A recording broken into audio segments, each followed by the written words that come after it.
Halo teman-teman sekalian, kembali lagi di Bahasa Inggris TV. Ini adalah segmen Bahas TOEFL, di mana di segmen ini kita akan banyak diskusi tentang hal-hal ketatahahasaan ya. Dan khususnya dalam segmen ini, pada kali ini kita masih di level elementary dan skill yang kita fokuskan masih dalam skill structure and written expressions atau bagian kedua dari ujian TOEFL.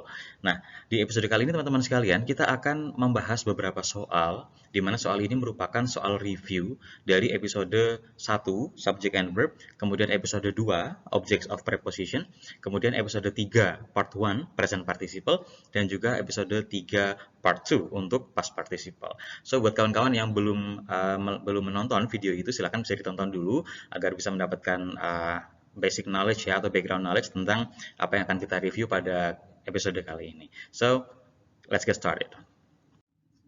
Ya, teman-teman sekalian, di sini ada 4 soal ya, di mana 4 soal ini mudah-mudahan sudah mewakili 3 episode atau 3 skill yang sudah kita bahas di video-video sebelumnya. So, kita lihat sekali lagi untuk mengerjakan soal seperti ini, kawan-kawan, mohon tidak panik ya. Yang pertama tidak panik, kemudian yang kedua silahkan mulai kerjakan dengan melihat atau mencari subjek dan verbnya dulu. Selalu awali dari situ ya, karena subjek dan verb merupakan esensi, merupakan komponen paling dasar dari sebuah kalimat ya. So, kita lihat dulu bagi yang belum mengerjakan soal ini, bagi yang mau mencoba dulu, silahkan pause video ini ya, kurang lebih mungkin bisa 2 menit ya atau 3 menit, kemudian setelah itu silahkan di play lagi untuk kemudian kita lihat pembahasannya. Dan bagi yang sudah mencoba, kita akan langsung bahas saat ini ya.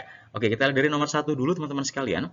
So, soalnya berbunyi bla bla bla first settled the Hawaiian Islands between AD 300 and 750 atau 750.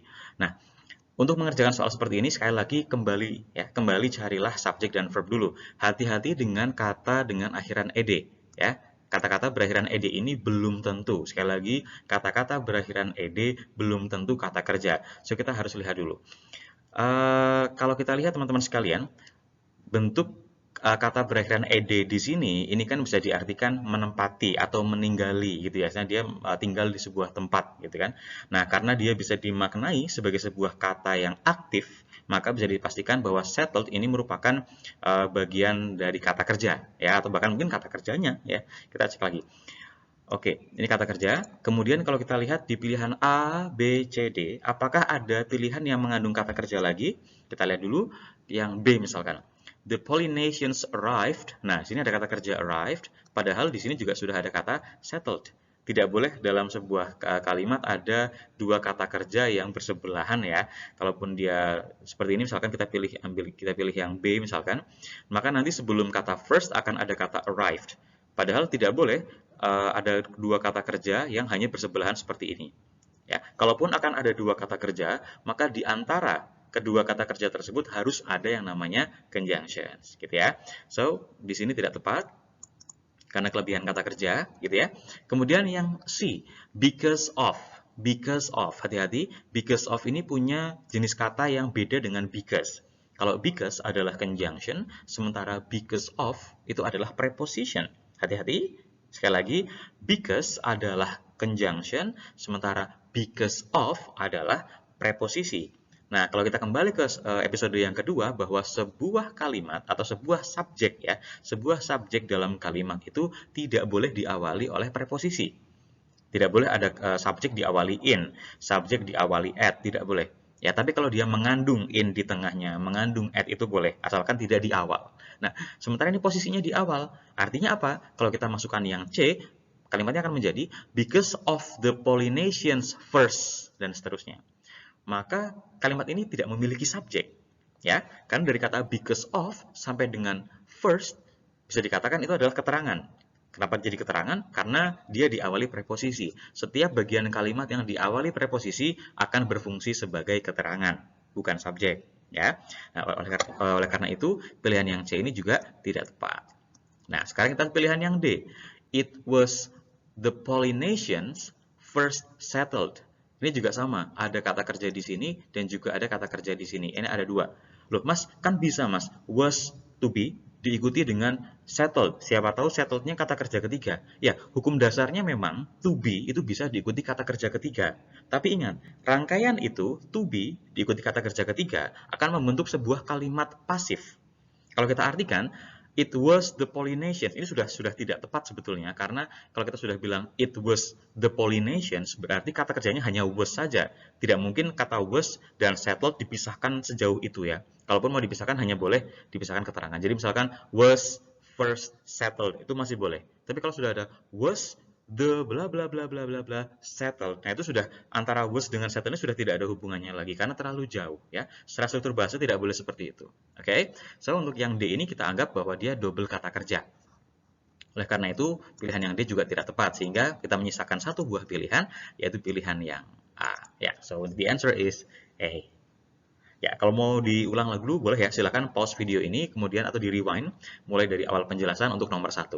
Oke, so kita akan lanjut ke nomor 2. Di nomor 2 juga sama, kita cari dulu kata kerjanya teman-teman sekalian. In 1066, a bright comet bla bla bla in the sky attracted much attention. Oke, kita lihat. A bright comet bla bla bla in the sky attracted much attention. Ada kata ed. Kalau kata ed ini bisa dimaknai sebagai sebuah kalimat aktif atau sebuah bunyi aktif, maka kalimat atau kata tersebut adalah kata kerja. Attracted, menarik, bukan ditarik, bukan tertarik, tapi menarik much attention, menarik banyak perhatian. Berarti attracted di sini adalah kata kerja, itu mutlak. Ya. Kemudian kalau kita kembalikan ke awal kalimat, in 1066 gitu ya, gampangnya di tahun 1066, ini sebagai keterangan. Oke, kemudian a bright comet bla bla bla in the sky. Nah, jadi kemungkinan besar yang muncul di sini bukan kata kerja lagi, ya, bukan kata kerja lagi. Kalau kita lihat, kalau pilihan A ini tidak tepat. Kenapa? Karena kalau ada bentuk ing diikut atau didahului oleh to be seperti ini berarti dia adalah kata kerja, ya. Padahal kita sudah tidak butuh kata kerja lagi. Yang B juga sama, appears. Appears ini kata kerja bentuk satu. Kembalilah ke episode sebelumnya ya, bahwa kalau ada kata kerja bentuk satu, maka fungsinya adalah kata kerja, nggak ada fungsi yang lain. Yang C juga sama, bahkan ada tambahan subjek lagi. Di soal sudah ada subjek yaitu a bright comet.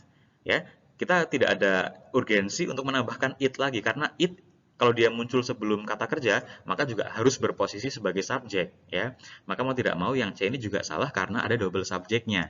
Nah, satu-satunya yang bisa kita jawab adalah yang delta. Karena memang satu, kita tidak butuh lagi kata kerja. Yang kedua, bentuk verb ing yang tidak ada to be-nya, berarti kan dia bukan kata kerja kan? Dia adalah adjektif ya. Oleh karena itu pilihan yang A, B, C itu salah karena di situ ada kata kerjanya lagi. Padahal di soal sudah ada kata kerja. Ya, so the answer is delta. Kalau kita artikan, pada tahun 1066, a bright comet appearing in the sky, jadi ada komet cerah gitu ya, yang bersinar, yang muncul, appearing, that is appearing, harusnya seperti itu, in the sky, nah di langit, attracted much attention. Betul-betul menarik perhatian banyak orang. Gitu ya. Oke, kalau mau penjelasan lebih dalam lagi, silahkan diulang bagian ini. Ya. Kemudian kita ke nomor 3. Di nomor 3 kita lihat soalnya, in some daguerreotype cameras, bla bla bla, through a hole in the back of the box.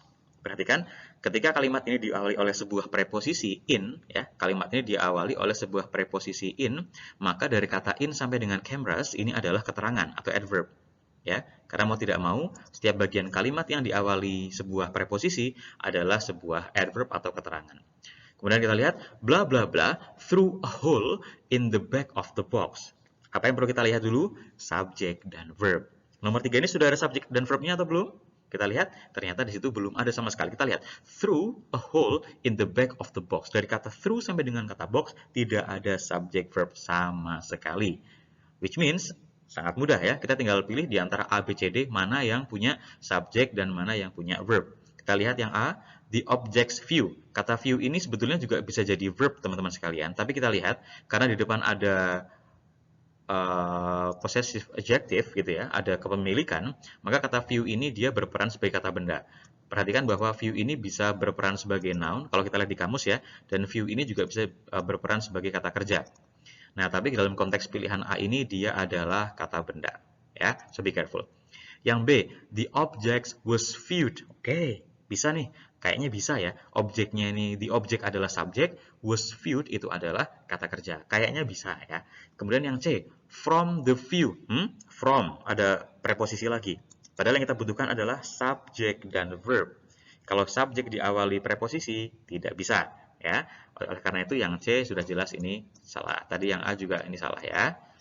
Kemudian yang D, viewed, langsung ada kata ed, tidak ada subjeknya. Ya, ini juga otomatis salah. Oke, so the answer is B. Ya, sesuai yang kita prediksikan tadi ya, jawabannya adalah yang B. Oke, kalau mau diulang lagi silahkan. Kemudian kita masuk ke nomor 4 teman-teman sekalian ya. Ke nomor 4 di sini kita lihat in the Stone Age, stone tools bla bla bla with other rock materials. Gampang ya. Di sini in the Stone Age ini adalah sebuah keterangan karena dia diawali oleh preposisi, apalagi dia di depan ya. Mutlak dia adalah sebuah keterangan. In the Stone Age ya, di era batu, zaman batu, stone tools ya, peralatan dari batu. Berarti ini sebagai subjek ya, jelas kita tinggal mencari kata kerjanya. Bla bla bla with other rock materials. Kita butuh sebuah kata kerja. Ingat, syarat kata kerja harus berupa verb dan bentuknya harus betul. Pilihan A, salah, jelas ya. Kenapa? Karena kalau kita mau pakai bentuk ing, di depan harus ada to be-nya. Sementara di sini tidak ada. Yang B, they polished. Oh, polishnya betul, bisa. Tapi ada subjek lagi. Padahal di sini sudah ada subjek yaitu stone tools. Tidak boleh ada double subject. So yang B juga tidak tepat. Kemudian yang C, for polish. Oh, tidak.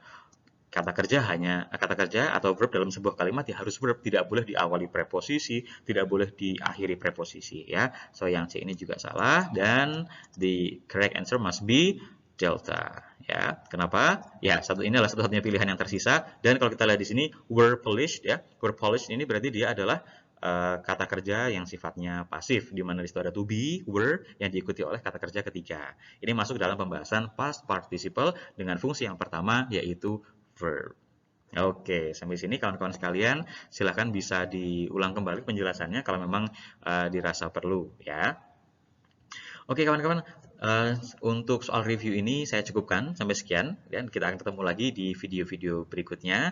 Untuk episode selanjutnya kita akan bahas tentang kalimat majemuk ya. So don't miss it, jangan lupa untuk like, share dan juga subscribe channel ini supaya kawan-kawan juga bisa mendapatkan update informasi terkait dengan pembahasan di persiapan TOEFL kali ini. So saya pamit and see you next time. Bye bye.